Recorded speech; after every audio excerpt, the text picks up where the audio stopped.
it's Melissa Peters here with DORN Companies, coming to you pain-free live to help you live pain and injury-free. Thank you for tuning in today for another episode of the Injury Prevention Academy, brought to you by DORN Companies, the country's leading wellness-based pain management and injury prevention company, committed to reducing cost of healthcare, workers' compensation, and lost productivity, resulting in over $100 million in savings over the last 20 years for our clients. Joining us today is David Brodie, who is a corporate ergonomist with Cargill. Brodie oversees the development and implementation of the corporate ergonomics program for the company, with the goal to significantly reduce ergonomic risk and injury rates to meet global health and safety goals. Brodie, a certified professional ergonomist with a Master's of Science in Kinesiology, has been working in the field of ergonomics for 20 years. Brodie has worked as a consultant for corporate clients throughout North America, including work in office, industrial, meat processing, transportation, and healthcare settings. Thank you, David, for taking time to join me today. How's it going over there? It's going good. Thank you. That's I good to realized hear. when you said 20 years, I'm like, yeah, I think it's more than that, but I think I stopped counting. I think I just it's kind of like the gray hair tells you how long I've been doing this, so let's just leave it at that. And 20 years is a nice round number to leave it at. I agree 100%. I stopped aging a couple years ago, so that's I'll be 29 forever. Exactly. So to start off, you mentioned 20 plus years in the field of ergonomics. So what drives your passion for ergonomics? Honestly, I had to think about that when you put the question out there, and I was, to me, it really comes down to personal growth. I think when you're in this in a field this long, if you stay with one approach your entire time, it gets very stagnant. If you stay in one environment the entire time, so a lot of it is about growing yourself. And I think when I started out, it was all about I want to be in the field, I want to be out there assessing jobs, I want to find projects and really drive changes inside a workplace. And you want to be out there in the field all the time. And then as time goes, you realize you can't be the person there every moment. You're not the one that's going to be in the field all the time. And as I moved into a role with Cargill, I realized that we have plants all over North America, and I definitely can't be the person on site on a regular basis. So for me, it was, I got to make sure I grow myself to be able to support them. But it's all about saying, I got to transfer that same mentality to everybody in our plants to say, how do I grow you? How do I build up our people so that they can be effective in doing this? So it's, as the gray hair develops, you move into teacher mode and say, okay, I'm now the person who makes sure that I can really teach people how to be effective out there. That is a great perspective to have. And when you look at how you've developed over the last 20 plus years, you hinted at what your personal approach is to growing other people. Are there other factors that have developed through the years to how you approach ergonomics, both personally and with your colleagues? I think it's always searching for new ways because you focus on the basics. There's always a core to how you do ergonomics and how you look at risk and how you uh, focus on driving down that risk in a workplace. But you always recognize and you always have to be thinking about what is the next step I can take, because everything you do can get you so far. And then you're always driving yourself to say, how much more risk can I reduce? What is the next thing I can do that will help my employees? And to do that, you have to constantly be learning and saying, okay, what is this new technology that is out there? How does, and being critical of it to say, how will this help me get better? How will this help our plants get better? How will this help reduce risk to our employees? So it's always looking for that. And it also develops into a partnership mentality. In other words, it's not just about what do I do? It's when you're working with vendors, it's to start to understand that you have to be a partner with people in order to help them develop the solutions you need. So I'm not going to build all the solutions. There's a lot of people out there developing ideas and solutions. We have to not push them back and say, you're a salesperson and I can't work with you. It has to be, you're my partner. And the more we work together, the better we all are. So I think that's what's happened, is that it's always about growth. And over time, and what we've seen a lot over the last 5 years, is technology is now starting to get to a point where it can, we're finding new things that will help us get better. Yes, I appreciate your mentality towards partnership. As personally, I get to be that pesky salesperson, as I do a lot of work promoting business for DORN and what we do. But I really do. I personally also adopt that partnership mentality. I'm not here to come in and disrupt anything. I'm here to partner and learn and grow. So I really appreciate that perspective. And so, David, looking at the last 6 months, I would say we've all had to innovate and adapt. And the safety and well being of workers has been top of mind for many companies, but also there's been a lot of unique challenges. So, at Cargill, for you, is most of your safety team working from home currently? Our corporate team is. So obviously we have health and safety and environmental people based in all of our facilities. So the we have people on site that are taking care of the safety at the plant level. The folks that are working at the corporate level, we're the subject matter experts. We are the people that work with the plants to help drive solutions and help drive the programs. So we've stayed remote over this entire time frame. We'll only go on site when absolutely necessary. That keeps all of us safe. From a travel perspective, it also keeps our plants safer by not exposing new people to the facilities. So yes, some of us are remote, but we have people on site doing the work on the field. Understood. And when it comes to providing, from a subject matter corporate expert, position, what have been some of the challenges related to providing that safety guidance in a remote way? We've been a little bit lucky in that the timing. We have a lot of people at our plants right now that have been in their positions for a while. So luckily, we were not at a point where we had to develop a lot of new people to be implementing. We were actually working with people who've been in the facilities for years, for the most part. So working with them remotely, we've already had relationships. We've already been in all those plants dozens of times. So the ability to work remotely and support them has actually not been that difficult, because most of them have been able to do it and know the tasks they need to do. Plus, we have systems and applications that can allow us to work interactively. So we manage our risk and our physical demands data through an online system, and and the videos and everything are sitting there, so we can interact with our plants with the data, with the information, and all of our injury data and events are managed through an online application. So we've been working for years to have that ability to work remote, so that it doesn't require us to be on site every time to help. What have the challenges been? And uh, it can be hard to not just want to focus on the adversities and struggles, but I also want to focus on success. So, when you reflect on the last 6 months, is there anything that sticks out to you, one or two stories of just success that have arisen from needing to innovate and adapt? Probably, I mean, the two things that really have kind of happened because of this.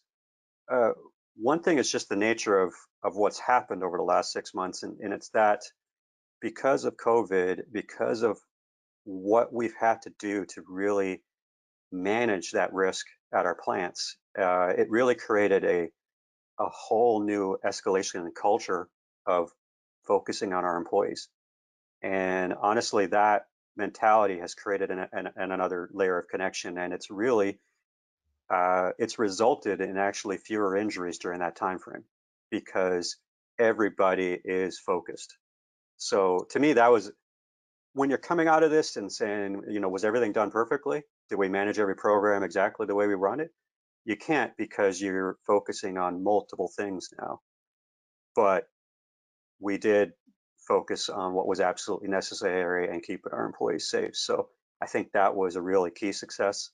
The next, for us, we, as a corporate, for us to step back and say, we took the opportunity to say, we're not traveling. So what can we do to build for the future? So for us, the success is that, I'll be honest, like I said, 20 plus years, I've been traveling nonstop for 15 plus of those.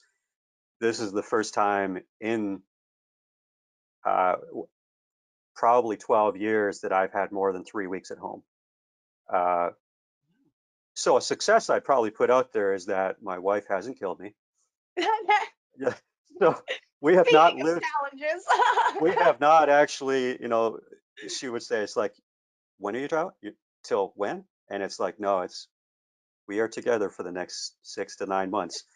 And so that's a success unto itself type of thing. But it also, all that time, it just allowed us to really step back and change how we want to do some of the stuff we're doing and start building for the future.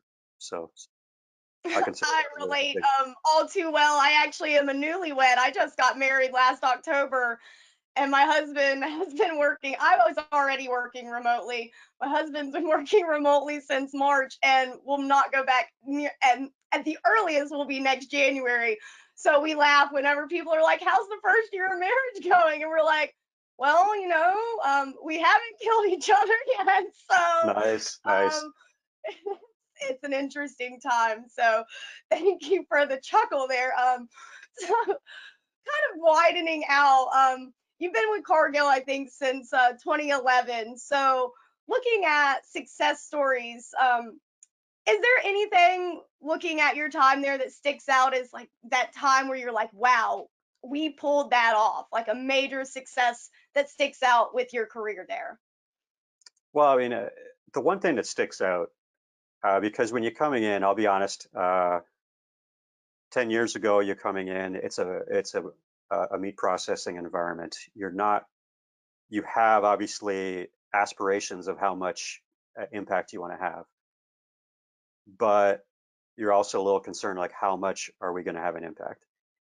And as we got towards the 8 and 9 year point, and you start to realize that, our injury rate has reduced by over 70% with respect to ergonomics related injuries. When we look at the number of employees that are not getting hurt on an annual basis at this point, in the type of environment we have, the hard work we do, uh, that's a huge success. But to me, there's been a couple points also within that time frame. Like that's I love that number because to me it means, most importantly, employees are not getting injured, fewer and fewer employees. But it also has a flip side to it because I always say I can only do so much. So all of that success comes from how much our plants have grown. And especially when I look at our what we call ergonomics coordinators at our facilities and the people managing the program at the plant level, these are people that, other than a small handful, none of them have previous training in ergonomics. And they're all running a program at a plant, some of them at a large facility with close to 2,000 employees. And they are getting our incident rates low. They are driving the program the way it's supposed to be done. So for me, one of the things that I love to see is their growth and the fact of how good they've gotten at what they're doing. And I chuckle at that. It literally, like, it brings a tear to the eye when you see them use the words correctly, when you see the process. And it's not just about, oh, you use that word or that thing right. It's, you're doing it right and you got it, and you're doing it on a daily basis, and you just feel like, which goes back to this remote thing, that we can feel pretty comfortable with a lot of our folks out there because they are doing a really good job. It's always nice when the bird can fly itself out of the nest, right? Yep. So speaking of not traveling, I think we can all relate to trade shows. Like we used to attend 4 trade shows a year. Obviously, they're not going on right now. And I know, David, you're involved with some ergonomics conferences and have served as the program co-chair for the National Ergonomics Conference and Ergo Expo since 2016. So, what's it been like moving to the virtual format? Uh, it was a necessity, right? So, I mean, the reality is there was no other way to do it. Nobody wants to travel. Most people were not allowing their employees to travel. So I think it was an absolute necessity because we can't go without sharing this information. We can't continue to have people growing out there and making sure that this new information gets out there to help people. Uh, for me, there's pros and cons, right? When you're doing, you miss the personal interaction. You miss that time because a portion of a conference, and I'd probably say at least 50% of the value of a conference is the networking and the talking to people. You go and you take your time to learn, but you also take your time to sit with people, talk with colleagues, and share, and talk with vendors and understand them more and understand their new products and everything. So that's the miss that everybody hopes we get back to at some point. Uh, but yeah, I mean, it is what it is, and learning virtually is something we've all had to learn. And I actually haven't had a big problem with actually attending the learning sessions virtually. And do you offer any type of networking opportunities virtually? How does that work? We haven't. I mean, I know I've seen a couple of conferences do that. It just depends on how they want to structure it. And honestly, I don't know how well those work at times. I mean, I think some people are more comfortable having their video on screen type of thing or trying to interact with people virtually like this. I'd say it works okay, probably if you know the person. You know what I mean? If you've known a person a little bit to kind of get that interaction. Uh, but yeah, that networking piece, it's not something we've done with Ergo Expo. I think we're maintaining the education piece for the year, and we've done an interesting transition to instead of a one-day event to a 12 to 14 month approach to providing the content, which I think is a very, from a time perspective, from allowing people to absorb the information, I really like the thought process, and it really allows us to get ready for 2021. Okay. And so looking ahead to 2022, what do you think the transition back to in person will be like? Do you foresee challenges or what's your perspective there? Uh, I think part of it is unknown. There is a true unknown because I remember getting a survey from one conference saying, would you be willing to come on site in April? And I'm like, maybe. I can't tell you an answer right now. I don't know if my company will let me travel. And even if they do, the probability of them letting me travel for non-work related uh, stuff might be down the road. So I think you'll see companies just like you're talking about your husband. There'll be a transition towards. Uh, we're seeing January as a time frame when you're starting to see things again stepping forward. So the question is, how far forward are we stepped by next year? But you're also going to see that all of the locations are that are hosting these types of events are aggressively trying to figure out how do we manage people, how do we manage safety in these types of environments. So it's a combination of, if I'm going to go to someplace, I think what our attendees are going to want to know is, how are you going to keep me safe when I get there? So if COVID is still strongly or even moderately out there in some fashion by next fall, uh, then the question is, okay, so if you're comfortable traveling at that point, they just want to make sure, what are you doing for me when I get there? And how are we managing this whole thing? Yes.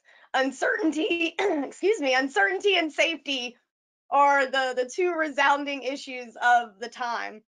And speaking of transitions and adjustments, which has been what 2020 has been altogether, Cargill is currently undergoing a transition, moving from site-specific ergonomists to ergonomists who hold regional responsibilities without necessarily having an increase in resources.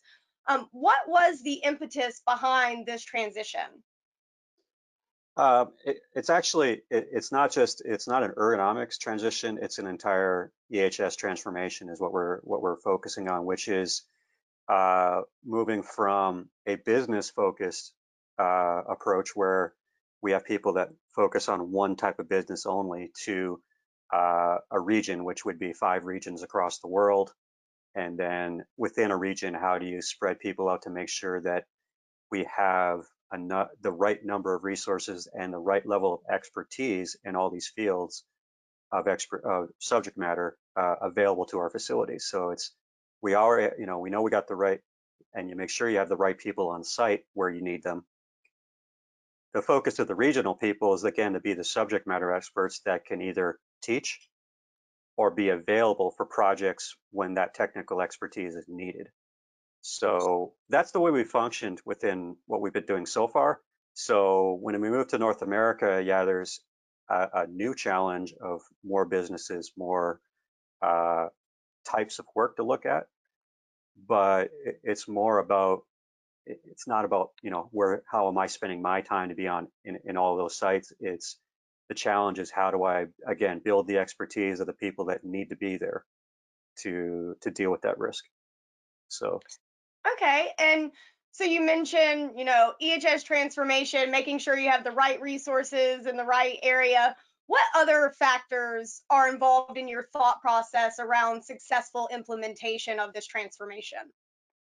well, the old mentality for developing people was to create a workshop and fly people in, and you put 20 people in a room and you train them for 3 to 5 days and build them up about a portion of a program, and then you let them go back to their plants. Uh, that was fine when we started 10 years ago, and you had to build everybody up, and you had to start with, you know, 40 people who are learning a brand new program. But over time, to maintain that program, uh, you can't do it that way. And the more people we have, the more you have to do it differently.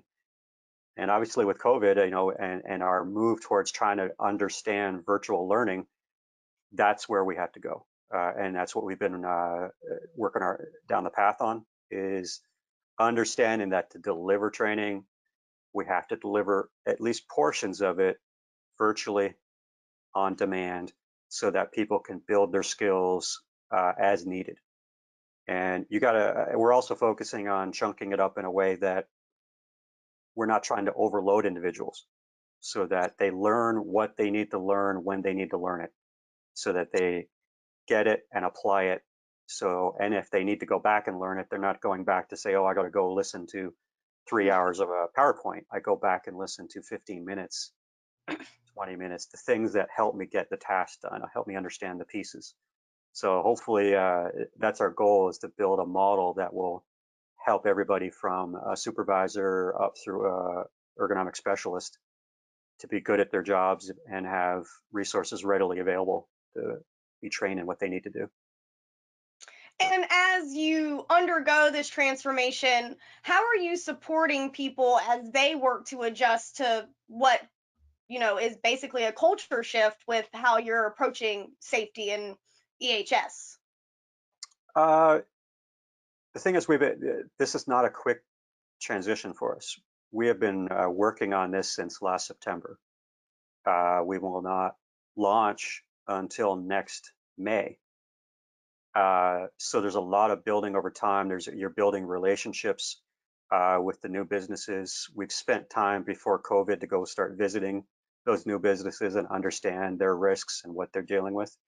And it's not something where we're worried about, okay, as of June 1, you got to be everywhere at once. It's ergonomics is not necessarily the top risk at all those other places. So there's prioritization that goes on out there about where we build and when we build. And all the stuff we're building in this training right now is actually to be ready for May. So that when these new people are starting to look at their new region, that we have information readily available to say, hey, you have a program you have to implement. We already have the training ready for you to start learning about it and help them be successful in launching it. Sounds like you have a lot coming up on the horizon, and Oh, I yes. want to talk about another future potential opportunity. You've recently begun convening a group of experts who are discussing how to make ergonomics training for non-ergonomists, so regular lay folk like myself. What motivated you to launch this idea and start getting this group together?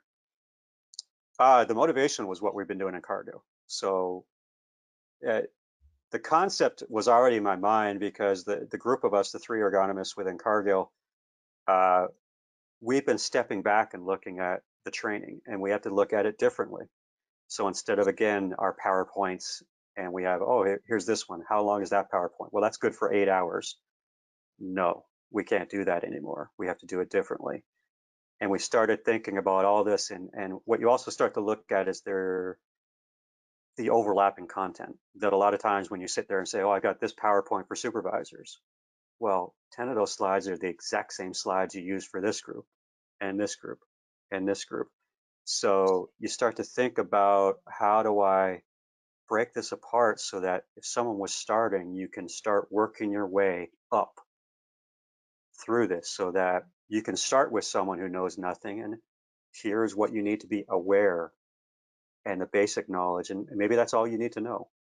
But depending on what your job is and how much you are contributing to the process, you can continue to build on that. And we want to build our training to help people learn what they need to learn. But if you want to grow and there's more you need to do, you can get that. And it's not big leaps forward, it's the right leaps forward. And for me, we're a big company. We know what we can build, and we know we have resources. And from my knowledge, working out there when I was on the board for BCPE and understanding how we looked at competency for a professional ergonomist, and seeing some other work that's been out there on a competency approach, uh, I started to think back to say, well, this is essentially a competency model for a non-professional. And it doesn't mean you have to take it all. It just means that, hey, how do I build a model that allows you to grow? And since we were already thinking this way, to be honest, I just said one day, I'm posting something on LinkedIn and seeing if this is actually, we're doing it. Does this make sense to anybody else? And would anybody actually be interested in getting together and building this in a bigger way? And I just threw it out there and said, what the heck? That was the mentality. And how many people are currently part of this group? Did you get, a good response from that LinkedIn post? Yeah, pretty decent actually. And you're always wondering because, everybody's like, how much time do you need, Dave? How many times do you want to meet? What are you actually asking me to do? And I was able to, it's going to take a while. I had to, kind of be honest with folks. It's like, this isn't a 2 meetings and we're done. This is, to do this approach, it could take 4 to 6 months to come up with the model, to really work through it and do it properly. Because we have to do it in short bursts of 1 hour here, 1 hour there, and not take up too much time. But also working virtually, you can interact with documents and provide feedback by email. It's like there's a lot of interaction back and forth that doesn't have to be one-on-one meetings type of thing. So we got about 18 people that were willing to step into meetings. Some people are probably going to be more active than others. But I told them, it's like, it's fine. You don't have to be at every meeting. You just contribute when you can. And there'll be probably points in time where, as this builds, that you might start to see, hey, this is when I want to step in a little deeper and contribute more. And honestly, the more we do this, the more we contribute, it works itself out to be a nice broad document when it's done. And, I know it's ongoing, but looking towards, the future, what's the overall vision and goals related to this project?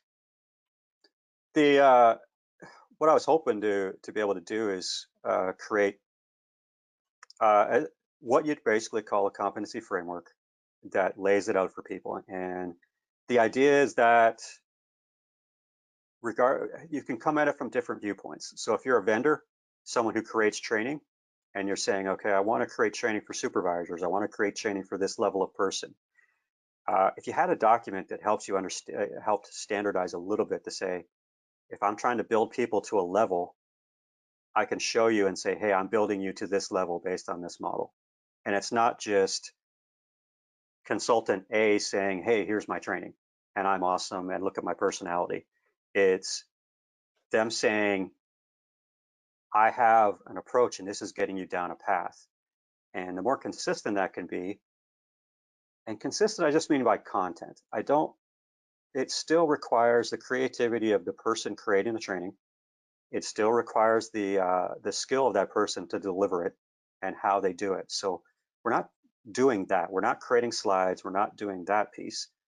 We're just laying out the core content, the information that needs to be provided to people, and the skills you need to develop to be good at doing these different types of tasks in the field. And what that also does is there's a lot of plants out there that do not have professional ergonomists working for them. And those safety professionals, those people that are trying to figure out how do I train my employees, if I could help them by this document being sitting there and they're saying either A, now I know what to create, or B, now I know how to create an RFP to ask for something. Now I know what I'm asking for. So the more you just kind of create a resource that's freely available and people can communicate well, it's good. And obviously, anytime I do, I'll be honest, anytime I do volunteer stuff like this and try and do things, I always make sure that if I'm taking time that's pulling me away from Cargill in any way, that what I do has value for Cargill. So to me, obviously, when we're done this, the model is applicable to Cargill and will give us value and allows us to pull insights from outside of our company and grow and make sure that we have a good broad view versus just our internal focus on what that might be. Well, I look forward to seeing the end results of that when the time comes. It sounds very useful, and I appreciate you sharing details with us. And I appreciate you for taking time to join me today. So, thank you for all that you shared. And we appreciate those out there who took time to listen or view our episode of the Injury Prevention Academy. So, hope you all tune in for the next episode. Thank you, Dave. Thank you, Melissa. Appreciate it.